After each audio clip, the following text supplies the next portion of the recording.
I just want to introduce myself. I'm Annie Barr, I'm one of the trustees of the charity, and I've been involved with the B12 support group for about 7 years now. And it's my pleasure to introduce Katrina Burchell to you. Katrina is the CEO of the Pernicious Anaemia Society and chair of the B12 Alliance. And like so many people, Katrina's a long journey to diagnosis and proper treatment, and has been lobbying for better awareness for a number of years. Better doctor education, more patient benefiting research. Since her involvement with the Pernicious Anaemia Society and Club B12, Katrina has shared a personal story last year. I thought my brain fog was dementia until I discovered it was a vitamin deficiency, and is a story that may resonate with many people. Whilst patient and clinician education and awareness is key to patients getting the help and support that they need, there's also an important underlying need for research in so many areas to help those with B12 deficiency, whatever the reason for the cause. In this talk, Katrina will explain what research has done so far to move things forward and, on occasion, hold things back, what is currently in the pipeline, and which areas are important for funding in the future. So over to you, Katrina. Well, thank you very much, Annie, for that introduction. Yeah, I'm going to talk today about research generally, and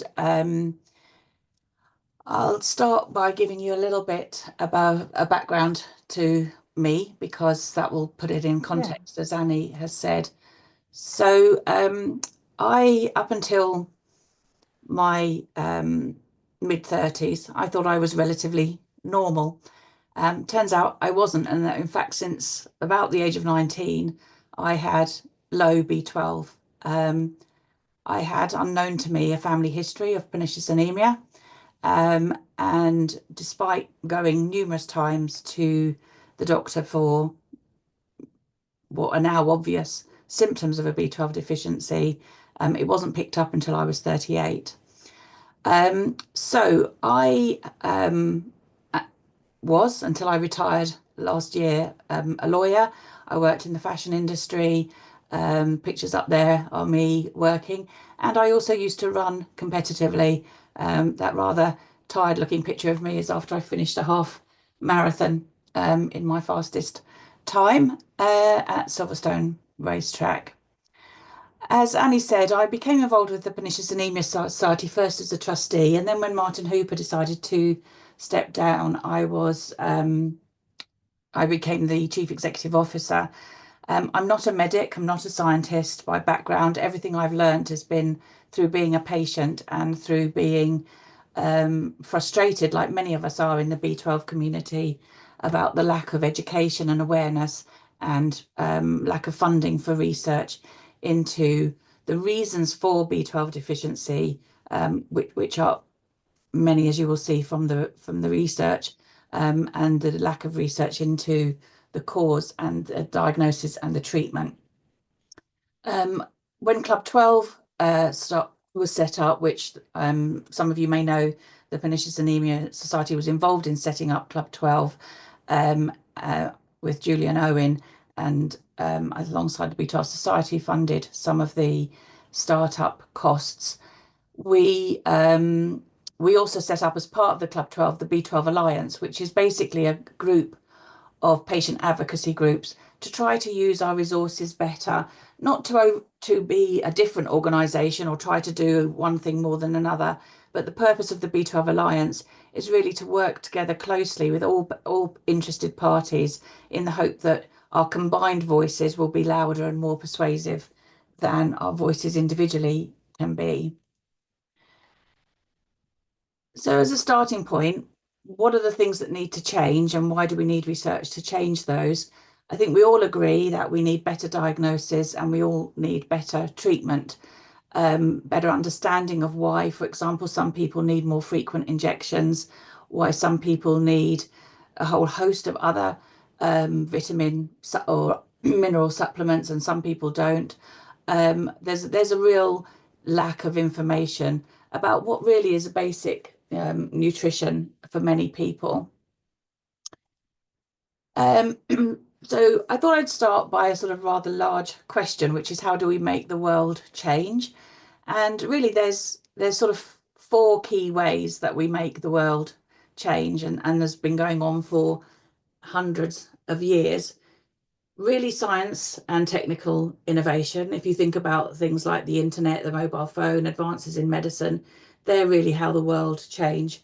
And then obviously things like social and political movements, economic activities, again, the way that people shop after the and the internet, the way that we've communicated as well with each other post the pandemic, for example, is a good way of how the world changes.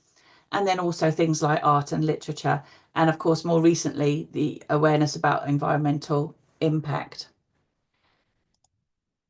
Why do I think that research is so important in the B12 community? And I think um, it's really important because it underpins all the things that we are trying to do as a B12 deficiency community. If we want to raise awareness amongst patients and educate clinicians, it has to be based on sound research and valid, accurate information. If we want to lobby governments for change, then they're only going to do that if we have sound research. So for me, research underpins all the things that all of the groups in the B12 community are trying to do.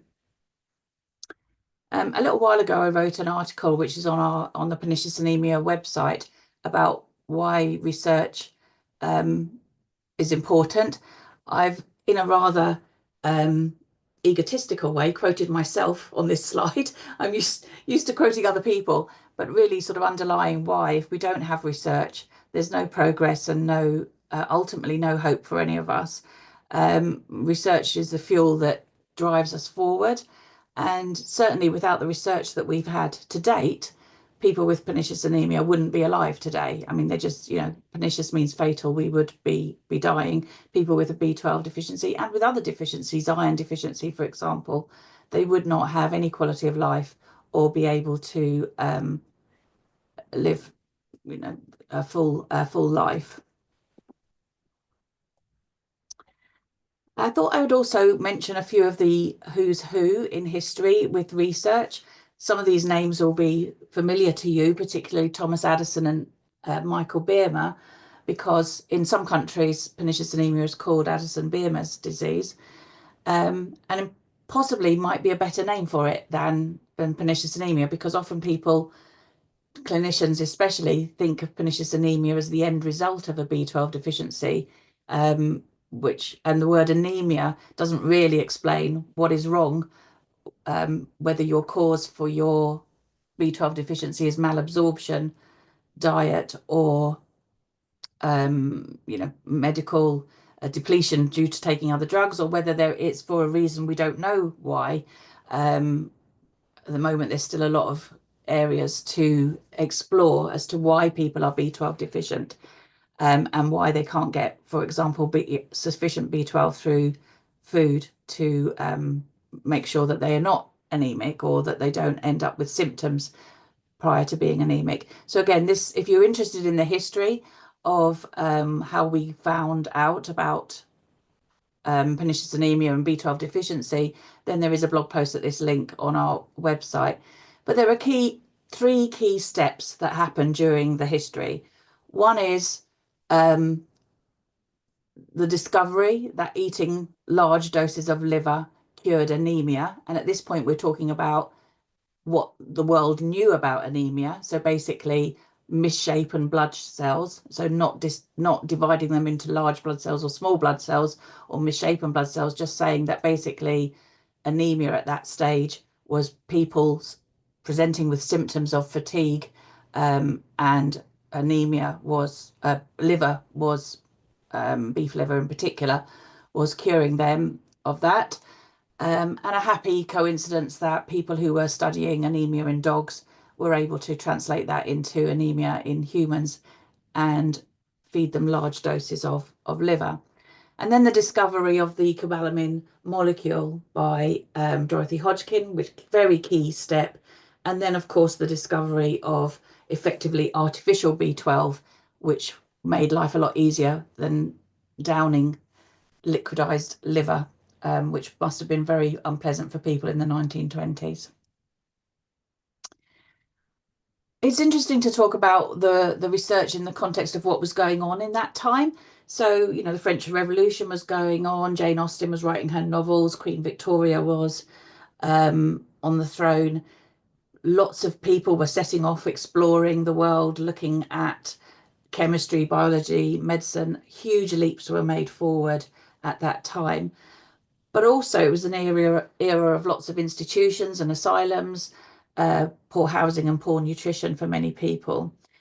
And most importantly, for many people who are on this journey with a B12 deficiency, women who were prone to fatigue, or the size as it was called then, were often labelled as hysterical, ended up in institutions, and made to feel uncomfortable. Female hysteria was a common diagnosis.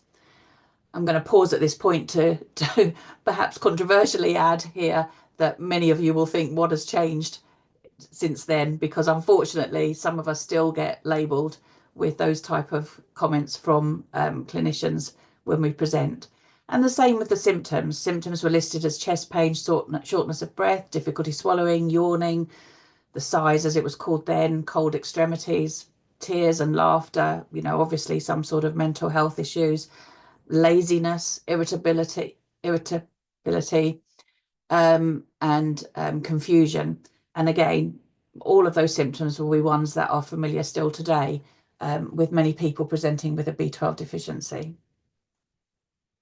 So I thought it'd be interesting to do a timeline of what the research has been to date. And so in the context of all what else was going on in the world, in 1824, James Combe, he did his autopsy on a patient. He saw that the person's stomach, which he then looked at, had considerable damage to the cells, and he called the cause of death at that point atrophic gastritis. And then Thomas Addison came along, really key point in our journey, because he discovered megaloblastic anemia. And then Michael Biermer, who worked very closely with Thomas Addison and, let's say, poached some of his work and built on it, he defined a very specific type of megaloblastic anemia, which we now know today as Addison-Biermer's disease, or pernicious anemia, basically meaning that some people cannot absorb B12 through food. And if they don't get its B12, it will eventually lead to their cells becoming large and misshapen, unable to take oxygen around their body, starving their cells of B12, which is an essential nutrient, and ultimately leading to death. In 1907, Richard Clark Cabot, he did a fairly large study on 1,200 patients with PA, and said that most people who had been diagnosed with pernicious anemia had an average survival rate of 1 to 3 years. So back in the early 1900s, it wasn't a great disease to have. You were not going to survive long term, and probably if you were poor, you were not going to get any treatment at all. This is when George Whipple came along, fed the liver to anemic dogs, and then that made George, Minnow and William Murphy try it on humans, and with some success. If you watch the movie, one of the Downton Abbey movies, you'll know that the spoiler alert, one of the key characters in there is diagnosed with pernicious anemia, and the doctor tells her it's possible to treat it, and this is in the 1920s. And what her treatment would have been is liquidized raw liver. In 1926, then basically Minot and Murphy came up with a research paper where they had eradicated anemia, i.e. the cells had gone back to their normal shape, and the symptoms of 45 patients by feeding them half a pound of beef daily. But I think it's really important to remember here that what we were looking at in 1926 was symptoms. People were being treated for their symptoms. There was no blood test for B12 until 1982. So in a way, I feel we've gone backwards in the last 100 years, because now people are relying very heavily on a B12 serum blood test to determine whether you have sufficient B12, whereas 100 years ago, they were focusing on people's symptoms. And then as a result of the work, those scientists won the Nobel Prize for identifying the anti-pernicious anemia factor, so what we now call the IFAB. Then we come on to the 1960s, where people were going to space. The Beatles were there, contraception was introduced, the microwave was invented. And at this point, some scientists recognized that pernicious anemia was an autoimmune disease, and that there was association with other autoimmune diseases. And then by the 1980s, 20 years later, as I said, the first blood test for targeting vitamin B12 in human serum, and then the advanced concept of active B12, or as we call it, holo-TC, holotranscobalamin, and active B12. But still, here we are 40 years later, relying heavily on B12 serum in clinician practice. The 2000s looked at the research into methylmalonic acid, and basically showed that when it's rising, it rises when B12 is low. Again, really hasn't translated into clinician practice. And in 2005, the Pernicious Anaemia Society was founded. 2006, all the good work that Dr. Chandy had been doing was challenged, as you all know, being members of the B12 Deficiency organisation. And in 2021, Tracy Whitty tried to get a private members bill through Parliament that died a death because of an election, but obviously did raise awareness at government level. And in 2023, sorry, the first International B12 Conference in Rotterdam, organised by the B12 Institute, which brought together clinicians, patients, doctors. And as you all know, we had the NICE guideline on B12 deficiency in 2024. Are we very much better off than we were 100 years ago? Sometimes it's difficult to see that we are, and in some cases, I think we've gone backwards. So that's why we need to focus on research and get better research out there and ultimately communicate that research to make changes. There are different types of research, and what is important is that research is valid and accurate. There's loads of research out there which doesn't actually mean anything at all.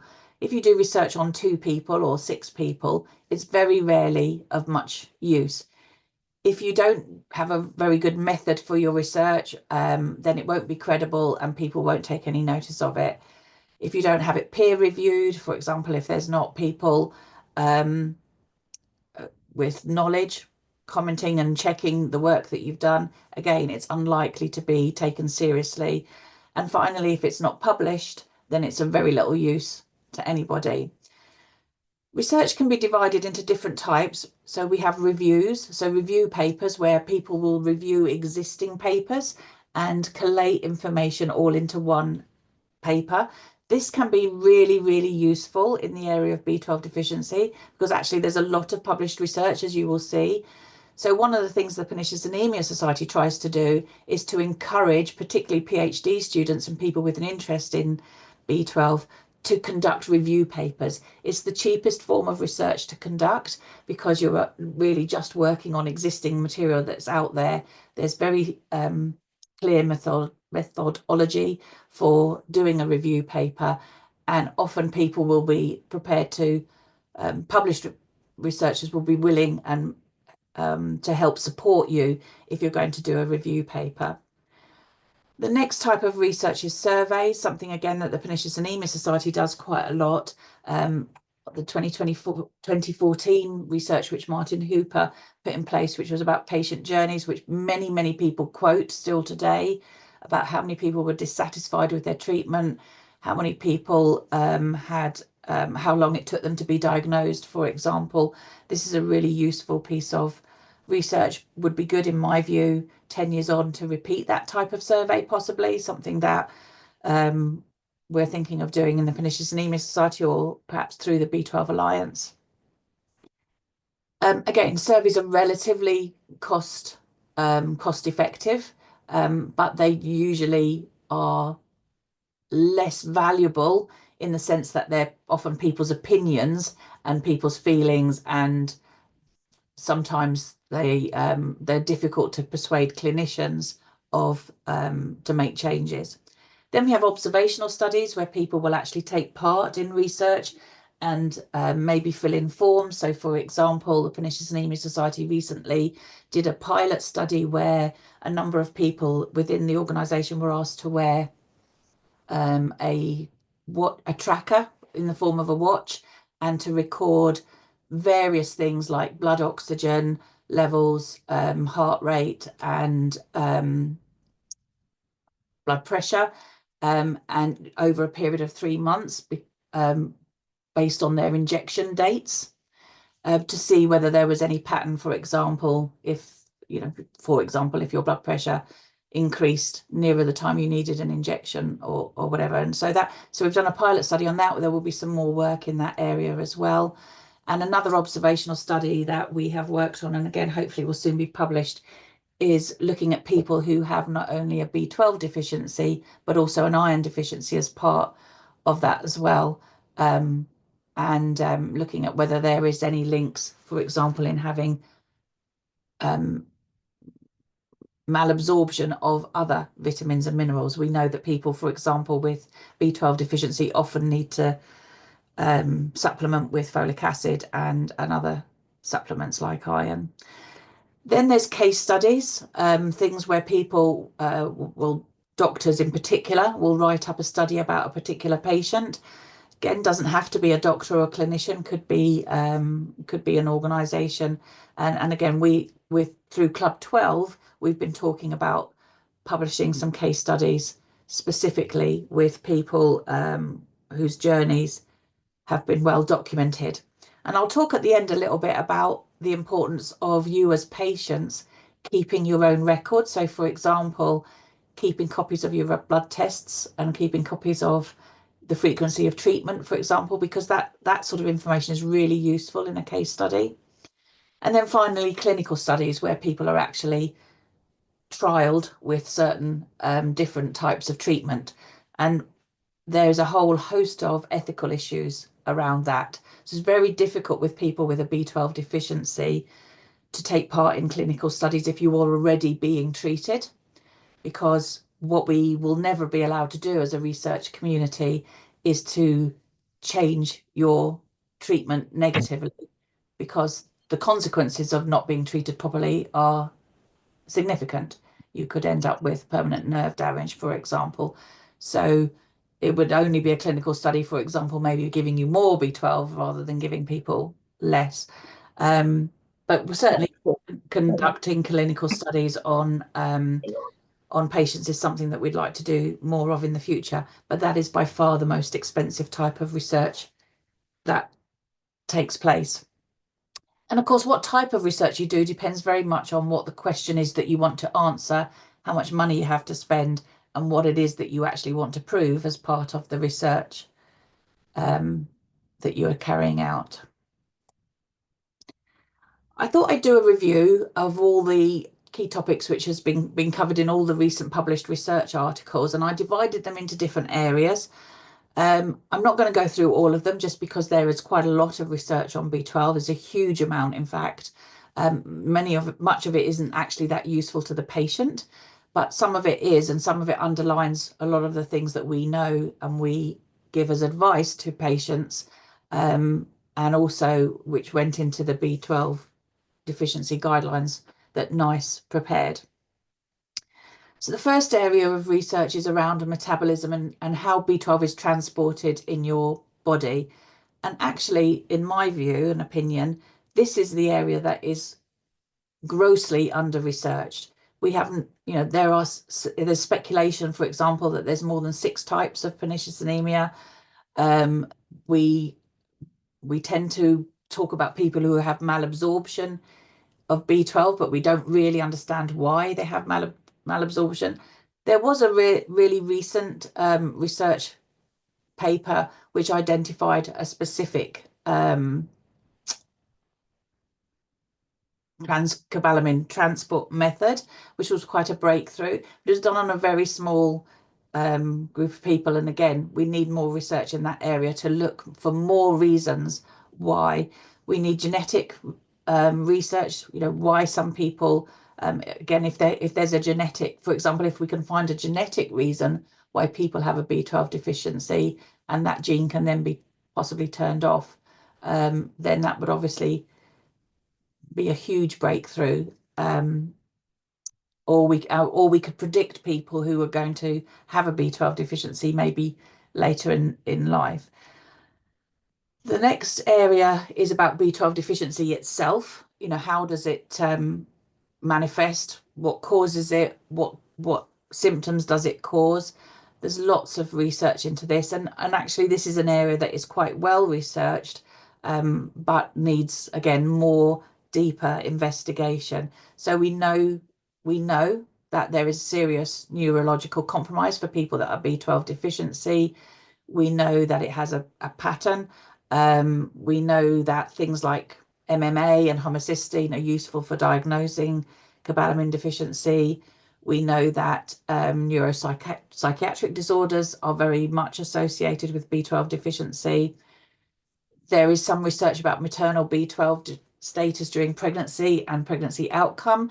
There's a whole area that needs to be researched about maternal vitamin B12 deficiency and childhood deficiency, and whether breastfed children, for example, of B12 deficient mothers have long-term health issues as a result of that. One of the things that I feel very passionate about is there is no standard B12 deficiency testing for people who are pregnant. And that's crazy in my view, because why would you then not check that and risk that the child is born B12 deficient? And also, if you have been B12 deficient while you're pregnant and already have a diagnosis of pernicious anemia, we know that doctors go into a spiral of panic about giving people B12, when what in fact they should be doing is giving that patient more B12 because of the demands on the body of carrying a child. So lots of papers, many 10 years old, discussing what we're still discussing today, difficulties in diagnosing B12 deficiency. And other things that we have looked at, like the laboratory status of B12, reviewed by Dominic Harrington. And again, really useful presentation that Dominic did to the Pernicious Anaemia Society last month, explaining what all the limitations were of the B12 serum and hollow transcobalamin active B12 blood tests, and why it's so important to look at symptoms and not just blood tests. Then we have a whole area of research about vitamin B12 treatment and supplementation.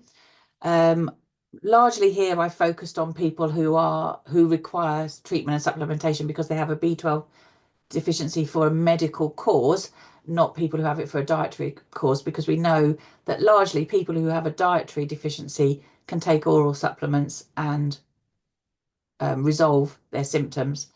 Obviously, there are people who have dietary B12 deficiency who also may have an absorption problem, but largely this is research relating to people who have absorption as a problem. And then we have lots of research into this area, but we need a lot more research that needs to be done.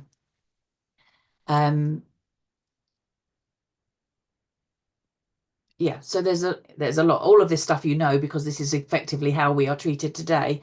But the most recent paper, which again the Pernicious Anaemia Society funded, is this addressing the gaps in vitamin B12 deficiency, which was done by the University of Surrey, and as I said, funded by the Pernicious Anaemia Society, and published in the European Journal of Clinical Nutrition. And then there's an area of research about B12 and other health conditions. There's been some research around vascular disease, some research around diabetes, some research focusing really on the elderly and looking at difference between men and women. One of the key things here is the relevance of homocysteine, which we know elevated homocysteine is not good for people, whatever age you are. And we know that B12 lowers homocysteine, and the converse of that is that a low B12 level raises your homocysteine level, and homocysteine contributes directly to heart conditions. And then we know, for example, that cognitive function with people here, this is an interesting one I always like to refer to, oral vitamin B12 with or without folic acid may not improve cognitive function in older people with a mild B12 deficiency. So, but what it doesn't say is whether injected B12 at higher doses would help, and we know, all of us here know, that it does help. This one here, which people often find their doctors quoting to them about high vitamin B12 status might be associated with an increased risk of lung cancer. What we know is that is not meant to be interpreted for people who are on injections. It is naturally elevated high vitamin B12, and it isn't associated with an increased risk of lung cancer. What the research actually says is that high vitamin B12 status naturally occurring is sometimes associated with people who go on to have lung cancer. It's nothing to do with people having injections. So if your doctor says to you that they can't give you more B12 because it will cause cancer, that's an absolute load of rubbish. Yeah, and obviously homocysteine increases the risk of mortality, as I've said, and that we know that B12 deficiency is high with patients with type 2 diabetes who are on metformin. And but again, no research which says that those people need injections or tablets. It just says that if you're on metformin, it affects the absorption of B12. And then the next area, things like gastric bypass surgery, as we've said, metformin and digestive disorders. H. pylori, a lot more research into that. There is some suggestion in research that people who develop an autoimmune gastritis or pernicious anemia or B12 deficiency for malabsorption reasons do so as a result of some sort of trauma to their gut, whether that's surgery, whether that is a bacterial infection. There is not enough research into that area to understand what often causes these type of long-term B12 deficiency issues.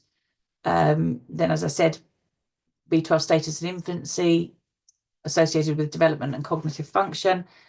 There has been some hypotheses, no research, but some hypotheses that B12 deficiency might also contribute to some other behavioral or other conditions in children like autism or ADHD. Nothing proved in that area, but again, some discussions around that.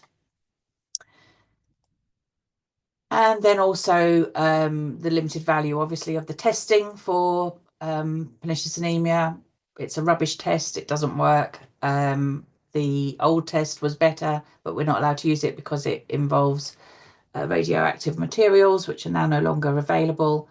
And then some review papers here. And then just one thing to mention here, this point about folic acid harming people with a vitamin B12 deficiency. And I just put a little red flag there because you may know that in the UK, the government have approved the fortification of white flour for with B9 with folic acid, which long term may well mask some more B12 deficiency problems for people in the future. And we've written to the government about that, and we've expressed our concerns, and we've pointed out that in countries like Canada and the US, where fortified flour has been around and fortified foods with B9 is very, very common, and they have very high instances of B12 deficiency and late diagnosis of it.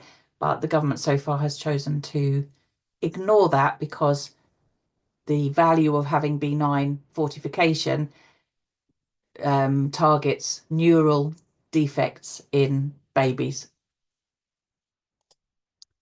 So the focus for research in the 21st century so far has been about diagnostics, really focusing on how do we work out who has a B12 deficiency or not. And that's something that we really, really need to still work on.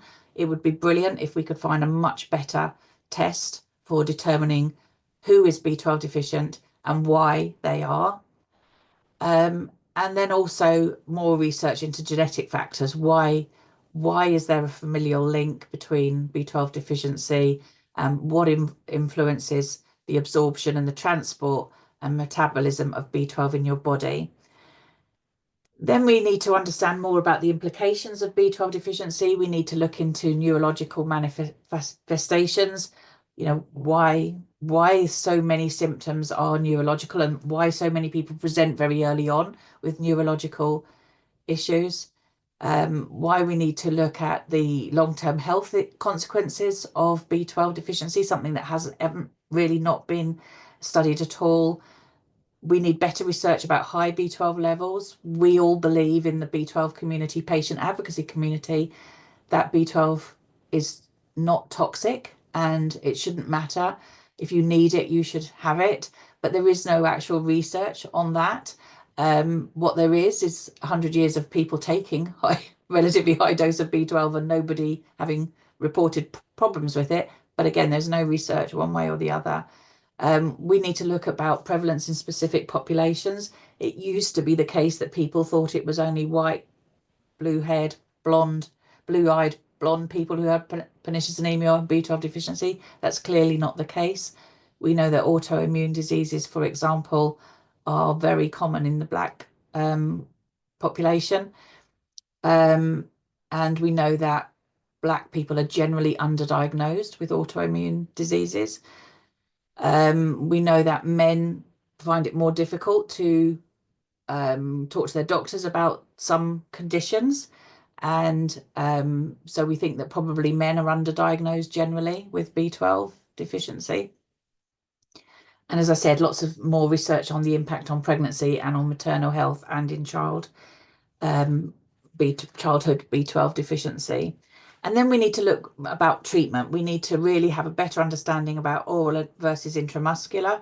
Why there are some people, and there are some people who have a B12 deficiency who manage okay on high dose oral B12 supplementation, and some people who just cannot manage at all on that or on sublinguals. It would be good to look at other routes of administration. I'm sure that everybody who has to have an injection for their B12 deficiency would much rather have a more passive way of receiving it. And you know, there's nobody I've ever met in this B12 community who is shouting, yes, I love having my injections and give me more because I love having the injections. What they want is to feel better. And if we could find a better way, that would be great.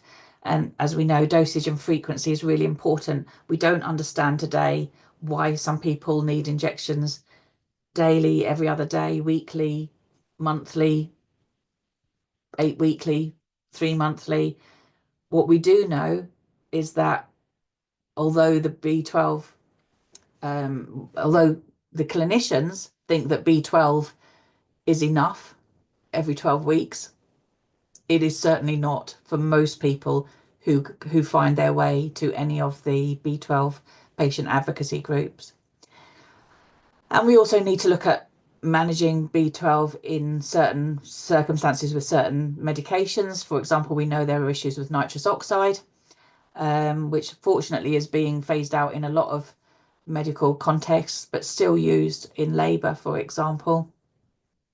And we need to look at other strategies to improve B12 intake through diet for the vegetarian and vegan populations, because that's a growing area. And then there is the research, which some of you may have heard of, which is being run by the Quadram Institute. Again, we are funding some research through the University of Norwich Quadram Institute as well, where they're looking at genetically modified plants which will have B12 in it to make B12 more available through diet potentially. And again, what we don't know is whether, for example, that might be a form of B12 which is easier to absorb than, for example, through animal products. We don't know that yet because we haven't even got as far as stabilizing that type of B12. So just to quickly recap then on why all of this research is important, and then to talk about the frustrating gap between science and the application for the patient's benefit. And one of the things that I find often very frustrating is that I go to the Club 12 meetings, which are held every 2 weeks, largely run by researchers, number of clinicians, and a very small number of patient advocates. And the excitement of researchers just talking about research is palpable. It's fantastic that they care so much about B12, that they're obsessed with this chemical molecule and that they want to understand more about it. But every now and again, I feel myself saying or writing in the notes or writing in the chat that research is not actually useful for anybody unless it, in the end, has an application for the patient's benefit. There's no point doing research if it doesn't help us, the patient, in the future. And that really what they need to focus on is research that helps change the diagnosis and treatment of B12 deficiency going forward. And related to that, the Pernicious Anaemia Society worked on, with the James Lind Alliance, a really large project identifying what were the most important research questions that needed to be answered. Whether it's for pernicious anemia or B12 deficiency, generally for whatever cause, these are really, really important questions that need to be answered. We actually, as part of the research that we took part, had over 4,000 questions that people wanted answering. And we consolidated those into around 400 groups. And out of that came a workshop which narrowed it down to 10 areas. And these are really all the ones that are obvious to you. So these are the ones that we are focusing on as part of research going forward. Can we find a better test? Why do some people need different injections at different times? Why does your life circumstances sometimes affect what you what factors? For example, we often have people who go through menopause saying that suddenly they found that their B12 regime isn't working for them anymore. What is the safest way to give people B12, and what's the most effective way? Tablets, sprays, injections? Can we develop a patch, for example, that will be as effective as an injection? For example, looking at patches which actually have needles in them, a bit like a morphine patch, for example. Why do some healthcare professionals not take B12 deficiency and pernicious anemia seriously? How can we, as I said, tailor treatment to individuals? Why are some people still symptomatic even if they are treated? Why basically are doctors ignoring the guidelines? Should people, for example, have a long-term plan? We know that there is a slight increased risk of people with pernicious anemia developing non-endocrine tumours, which may then develop into stomach cancer or gastric cancer. So should those people, for example, who are at risk of that, have a better monitoring program? Should they have gastroscopies, for example, every so many years? Or is the risk of the gastroscopy, which is an invasive procedure, a higher risk than actually the chances of you getting a benign tumour, for example? And then more research into the link with other health conditions. It's very common for people with pernicious anemia to have other autoimmune conditions or digestive problems, for example, irritable bowel syndrome or inflammatory bowel diseases. Interestingly, in the NICE guideline, which was published in March 2024 after many rounds of discussion with various groups of doctors, researchers, and patient advocacy groups. NICE themselves identified that there were these 9 areas of research which were not available for them to make any comments on. So, for example, here, what should be included in a follow-up review? Should people be monitored? And completely left out of here is the whole question of childhood under 16 B12 deficiency, which was a big gap. As I said, Club 12 was set up to close the gap between science and the application for the patient's benefit. It's a group of researchers, clinicians, and patient advocacy groups. We meet every 2 weeks.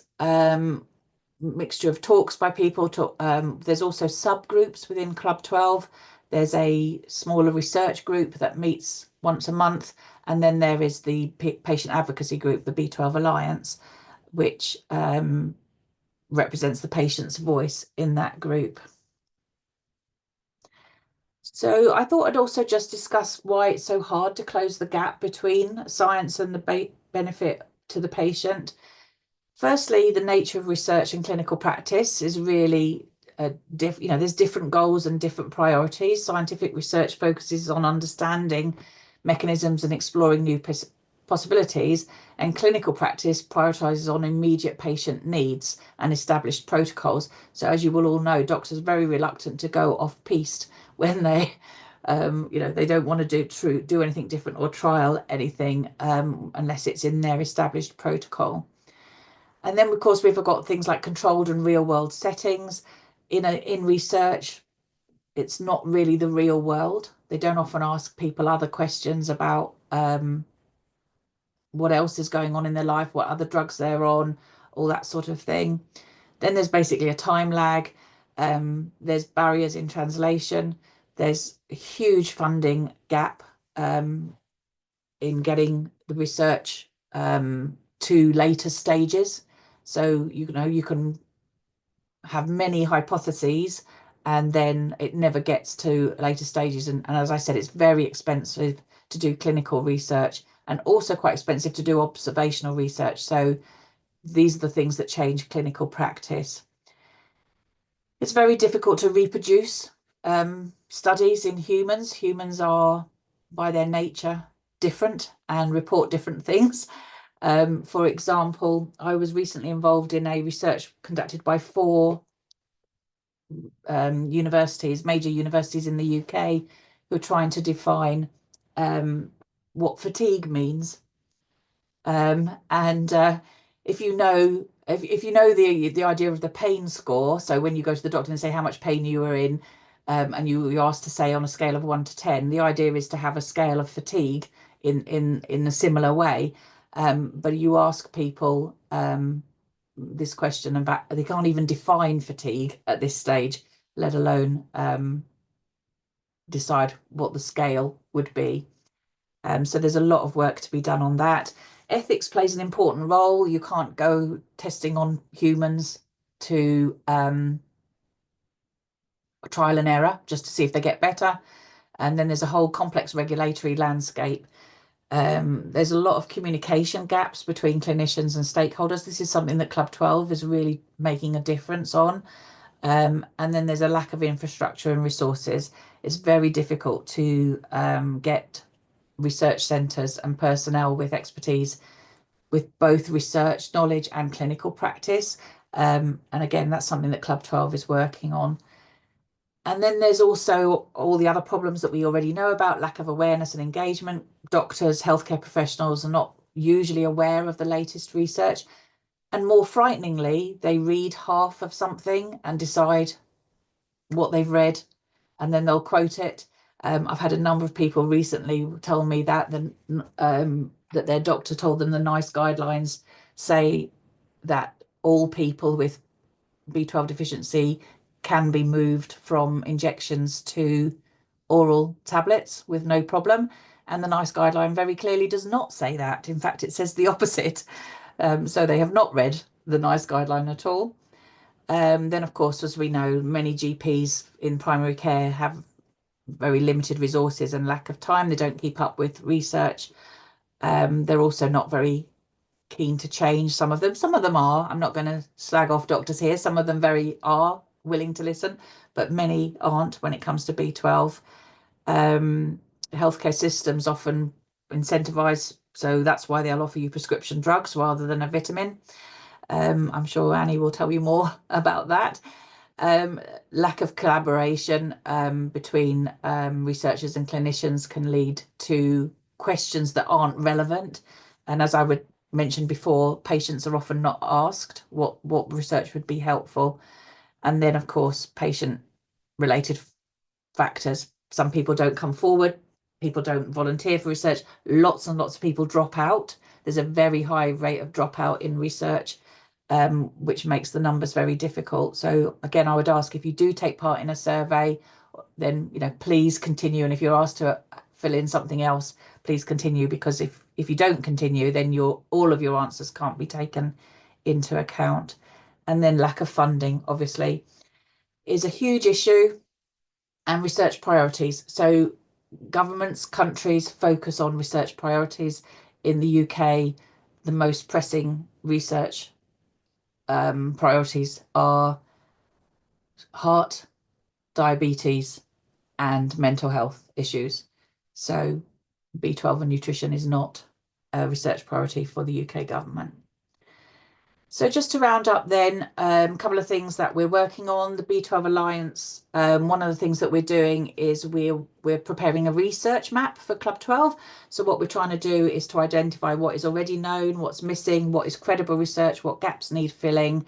Helen Golding and I are working on that. We've already identified key areas for that, and we're putting together a map basically to send out to all research institutions saying, if you have time and money, this is what research needs to be done. This is what's missing. Each patient advocacy group has its own focus and plans, obviously, on what's important to them.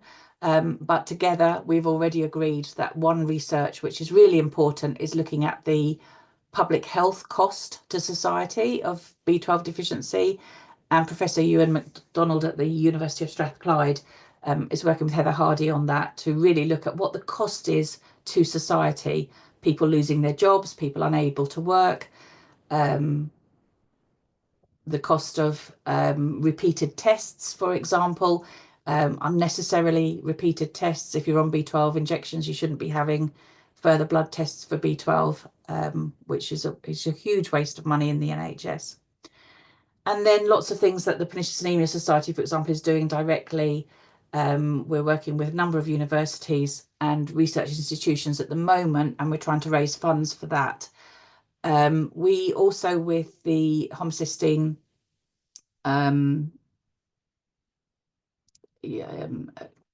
North American body for genetic B12 deficiency, we have worked, myself and Brittany Parts have worked with an organisation called Genomics England, where they are testing a huge number, thousands and thousands of babies, and they're looking at the placenta, and we managed to get B12 deficiency and pernicious anemia into that study. So in time, they will be able to identify, for example, babies that have been born with either anti-intrinsic factor or B12 deficiency. And that research obviously will take years and years to publish, but it was a huge leap forward to get that included, because obviously what they were normally testing for were much more rare conditions. If you want to find out more about what the Pernicious Anaemia Society is doing on research, you can look at our webpage. We have a specific button for research here, you can see, and there's also on the Club 12 page, there's also a research page as well if you're interested, and they sometimes do some featured articles. The one this month is about, or March is about Parkinson's and B12 deficiency.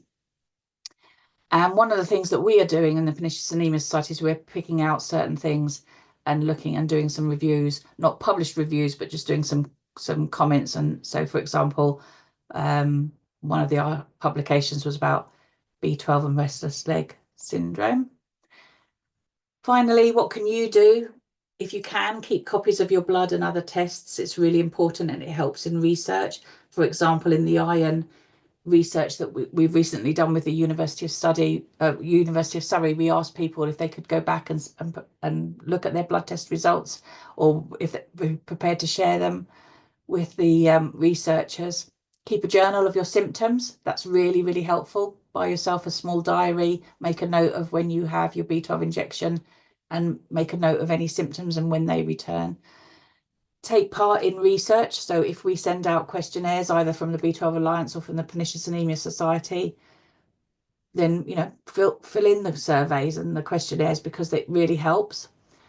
If you can, and you're not already a member of the Pernicious Anaemia Society, then if you could consider joining or donating and helping us to fundraise research. It costs a huge amount to fund research, hundreds of thousands. So it's not easy to answer all of those questions unless we keep funding. And the other things you can do are help raise awareness. And I think all of our organisations have social media, have messages, and if you support those, share them, then that all helps raise awareness and shows how many people are interested. The Club B12 and the B12 Alliance are active on LinkedIn. If you have a LinkedIn profile, then come and follow us there. There's lots of useful things being published there. We also have Instagram and Twitter, the B12 Alliance. It's not called Twitter. That shows my lack of social media. No, it's called X. So I have finished my presentation. If you have questions, I'm happy to take them. I'll hand back to Annie, though, for monitoring that. So I'll go with the actual question, which is from Richard, actually. Is there any value in researching the efficacy, resilience of the current B12 blood test, diagnosis accuracy comparable with the previous Schilling test?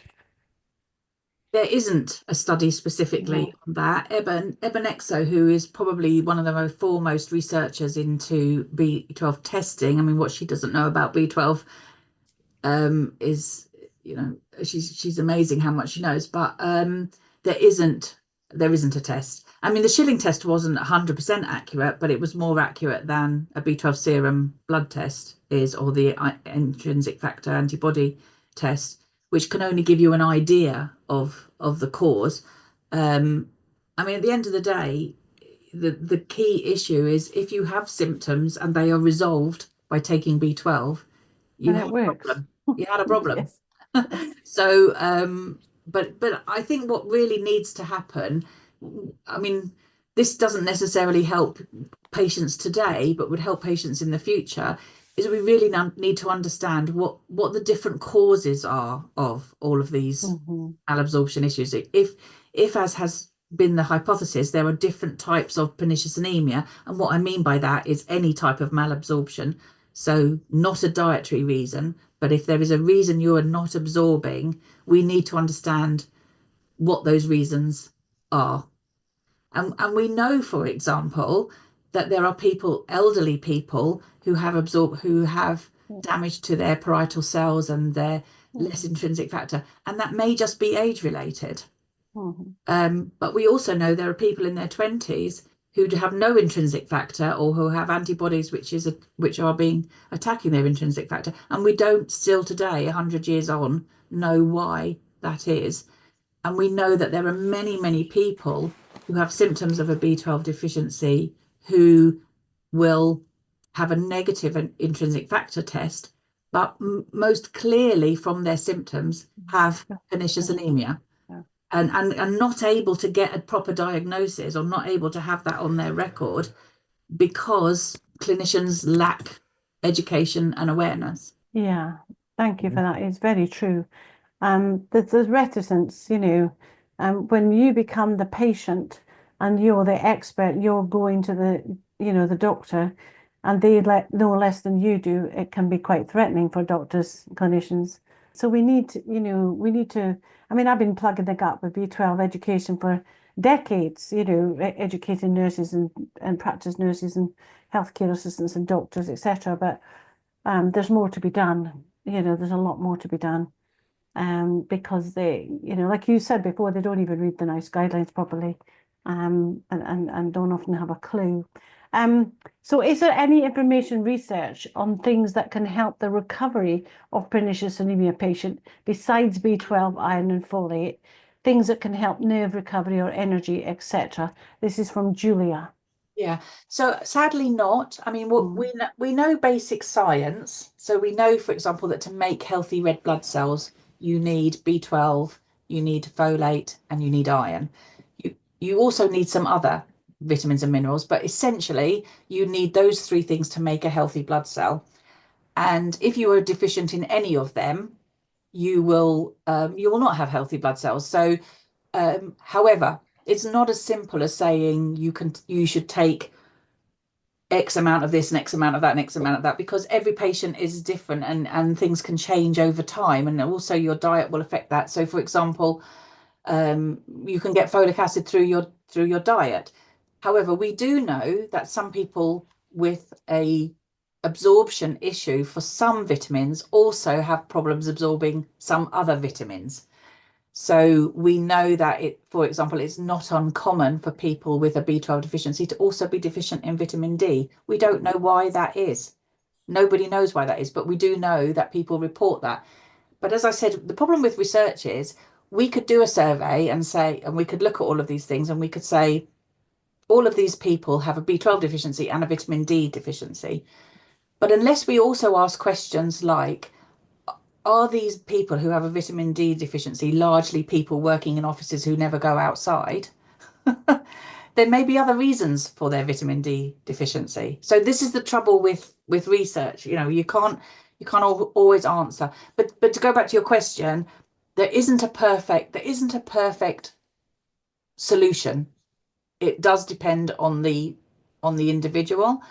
And I think as patients, you have to take responsibility for that. There is absolutely no point if you're on B12 injections, retesting your B12 because it will remain high. Yes. But there is no point. I would absolutely refuse any doctor who asked me to retest my B12 if I'd had an injection.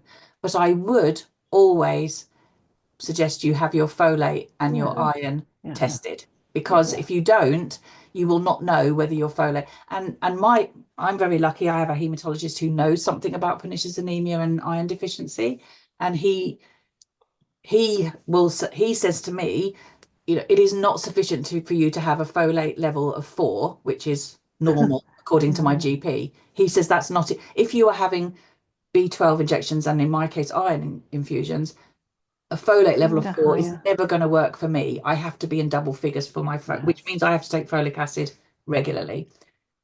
So, but if you have a reasonably good level of folate in your folic acid, serum folate, I should say, in your blood, then you may not need to take a supplement. You may be absorbing it. You may have a good diet high in it. It may all be working. You may, for example, have problems with iron early in your journey, but once you've got the right level of B12, you may never have a problem with iron again. But what you must be careful about, I think, as a patient, is that not all vitamins and minerals are equal. So some are dangerous. If you take too much B6, if you take too much B1, then these are you certainly should not be taking vitamin A excessively. You shouldn't be taking iron if you don't need it. There are vitamins and minerals that are dangerous if you take them in high levels. B12 is not one of those vitamins. We know it's not, but as I said to you earlier in the presentation, that we don't actually know that. There is no research that says. All we have is 100 years of people taking B12 to resolve their symptoms and no reported incidences.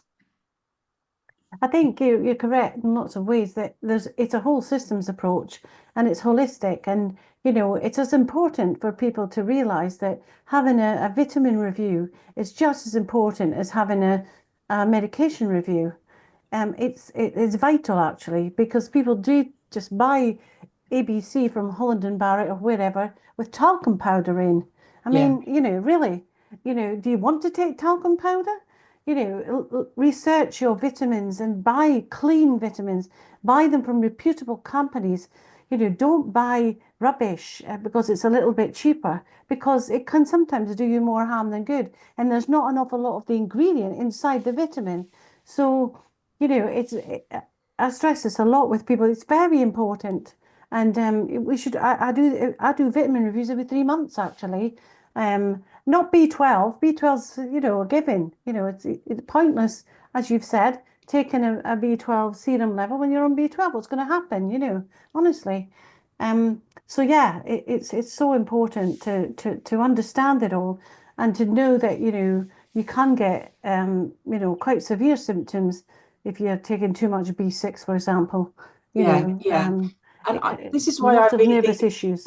it's important to keep a journal. I mean, to keep It is. a diary. Because one of the challenges, and this is a very personal challenge that I found as well, is that part of the condition that we have is the brain fog, the confusion, the Yes.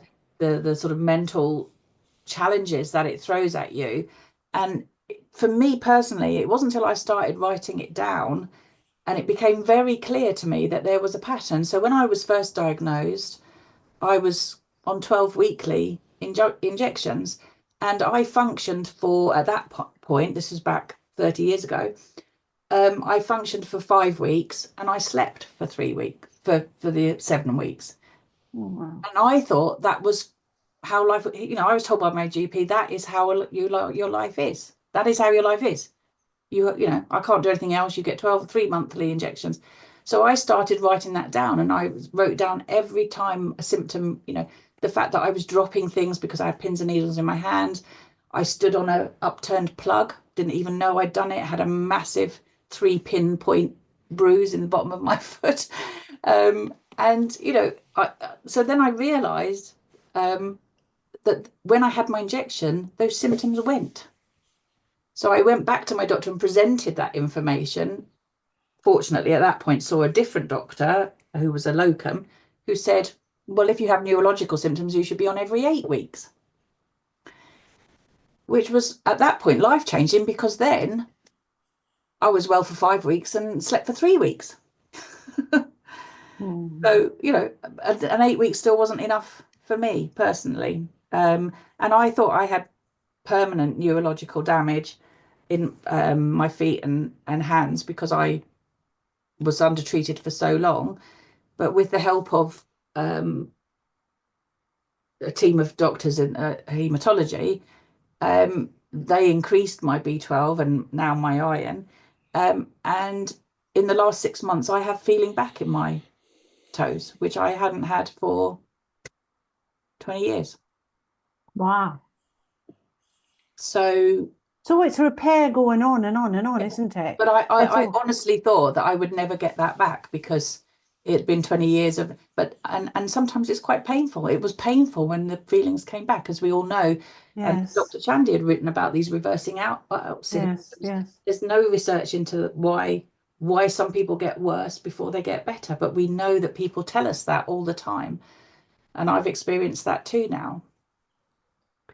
Yes, this isn't, as this repairs going on, you feel the symptoms, the nerves repairing themselves. It's quite interesting, and it happens a lot actually. Um, right, what about some other things? What dose is considered high for B? I don't know the answer to that actually. B1, I don't know. What dose is considered high for B1? Uh, I can't tell you off the top of my head, but there is a paper which the government produced, which says what's the maximum B1 that you should take. It's quite low, but I think if you're taking a multivitamin, Yes. then that's the lowest dose.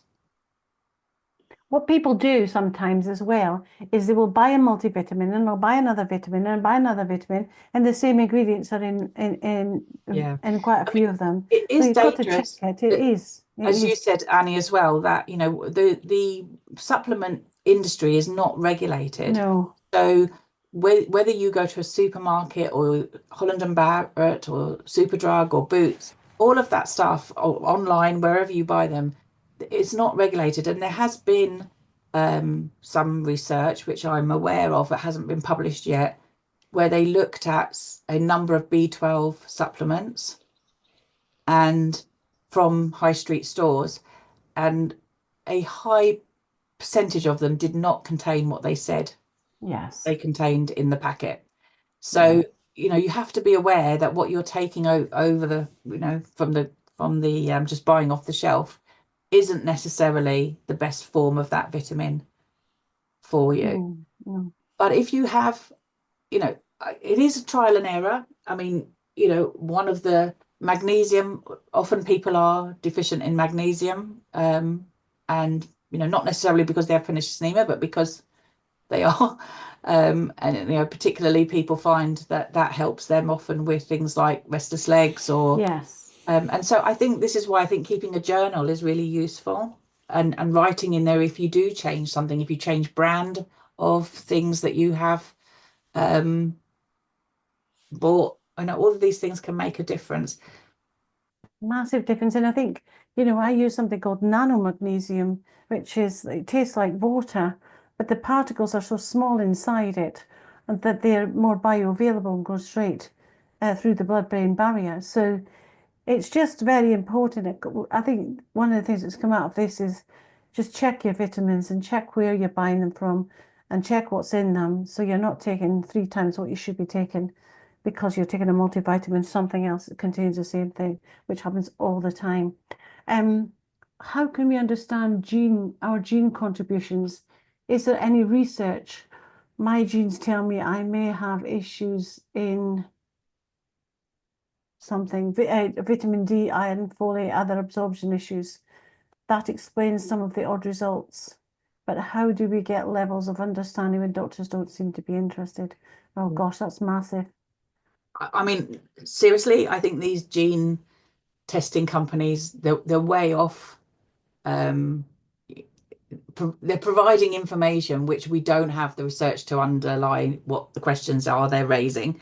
So I'm not sure that really you can rely too heavily on the results you get from that type of testing, because we don't know the answers, is the truth.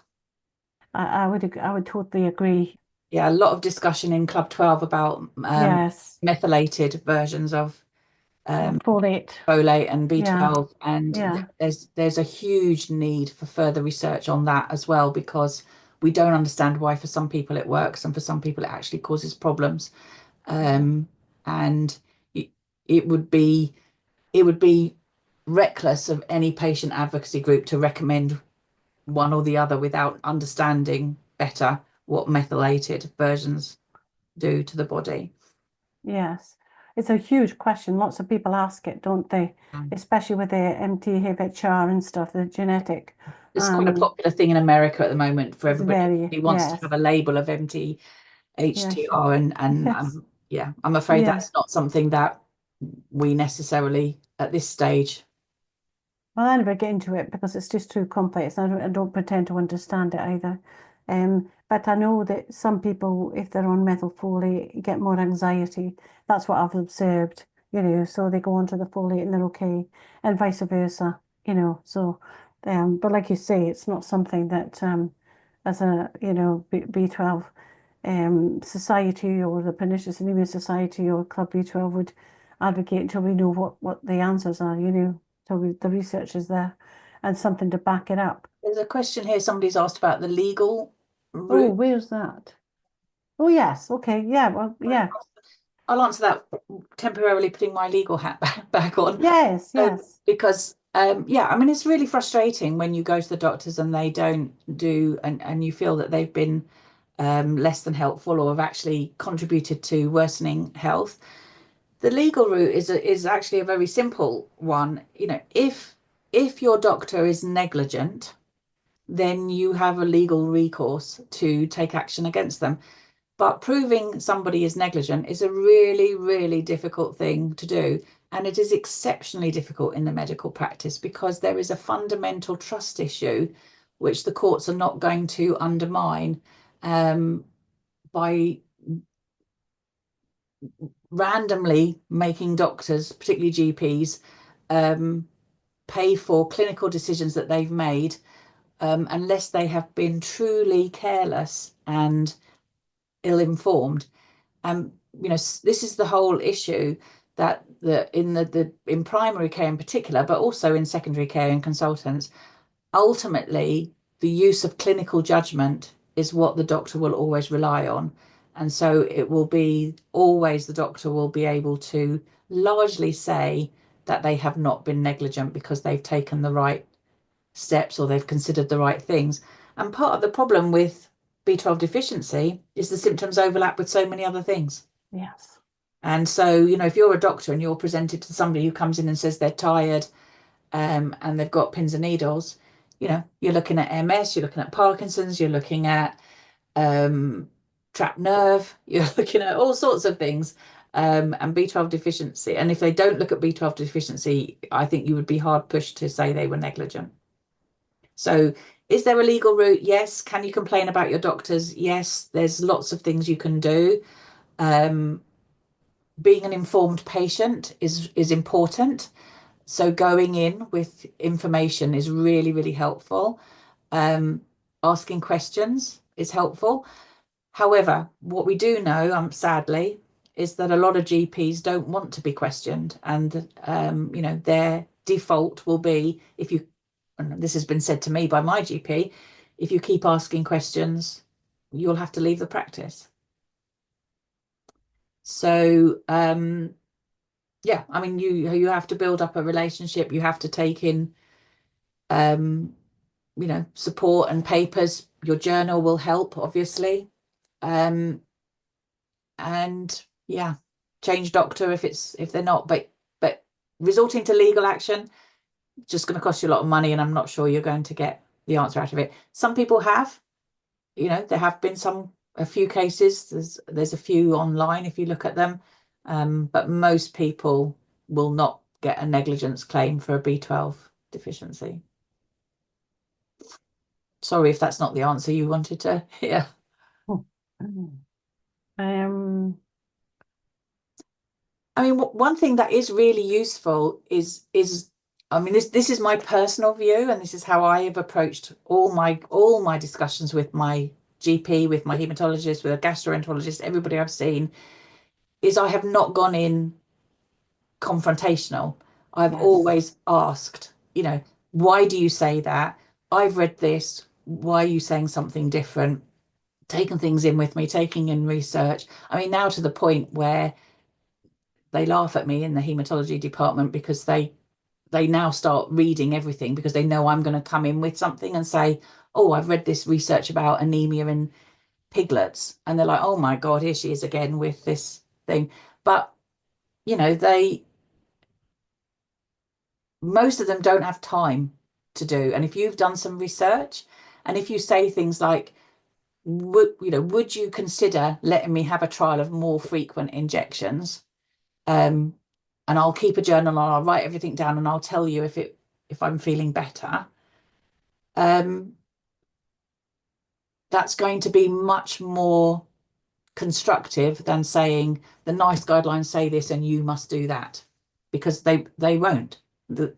Every GP will just answer you to say the NICE guideline is a guideline and I do not have to follow it if in my clinical judgment I do not believe that's the cause of your problem. Your approach and the way that you interact with them is so important. It's like with any going confrontational, it's just not going to work. It doesn't, you have to find another strategy because it never works actually.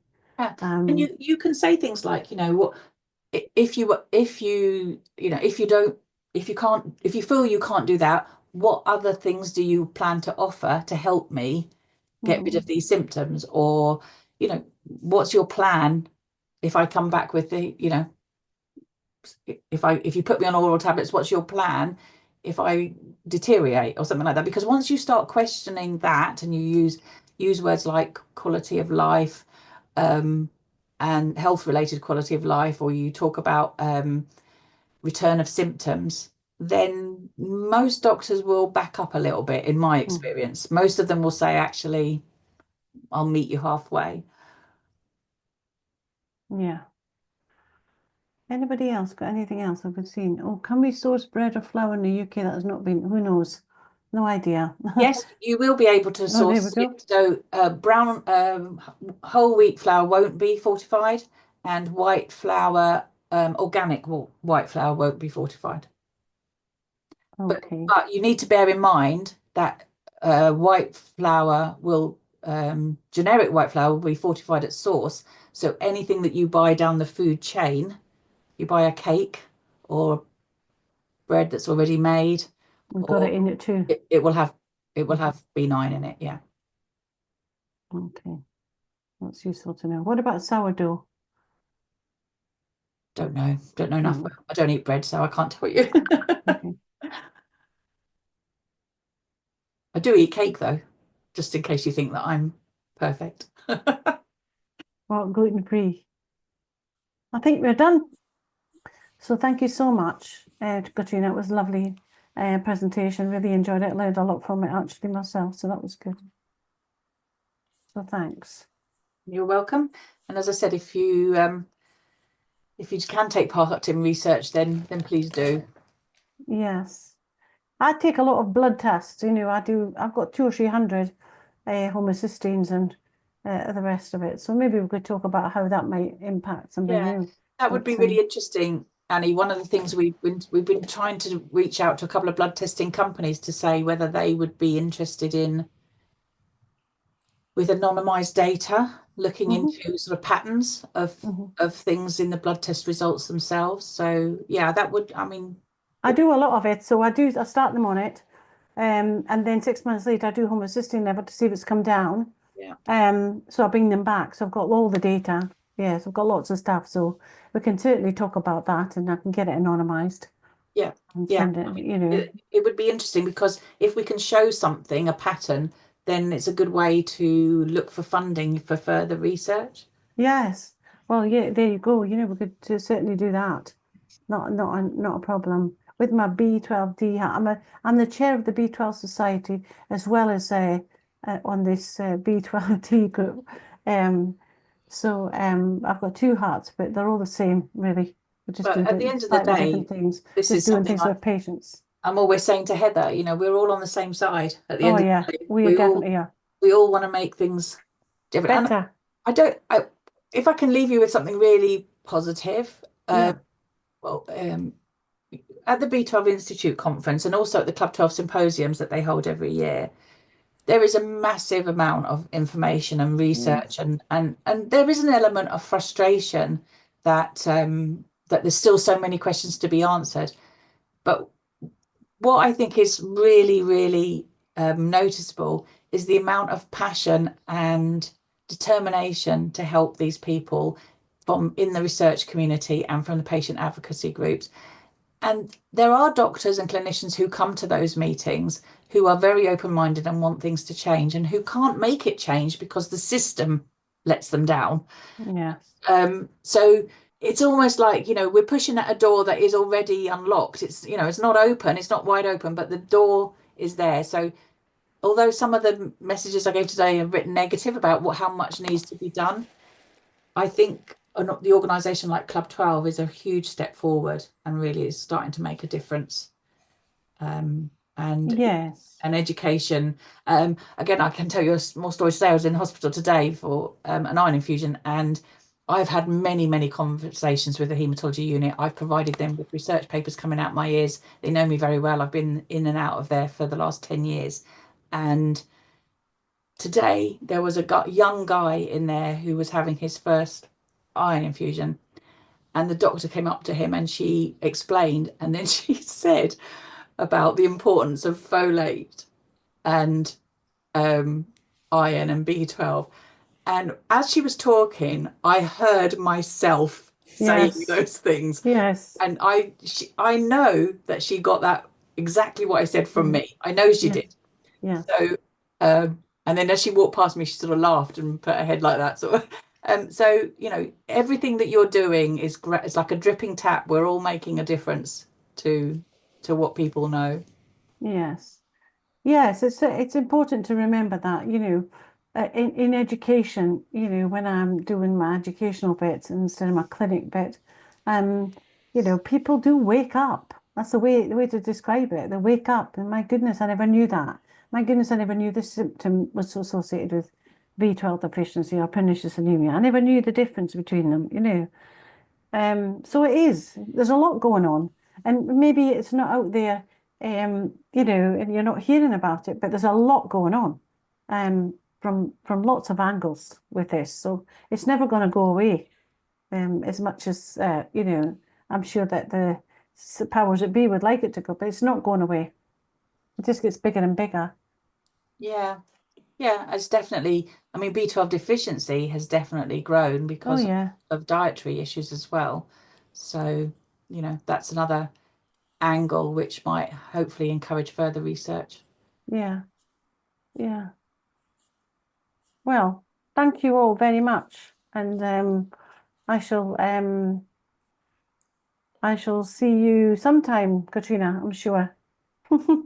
Yeah, I'm sure our paths will cross. Yes, they will. Okay, so thanks everyone. I'm just going to close the meeting now, if that's okay. Okay, And thank you. Thank you very for okay. inviting me. Thank you. Oh, well, thank you.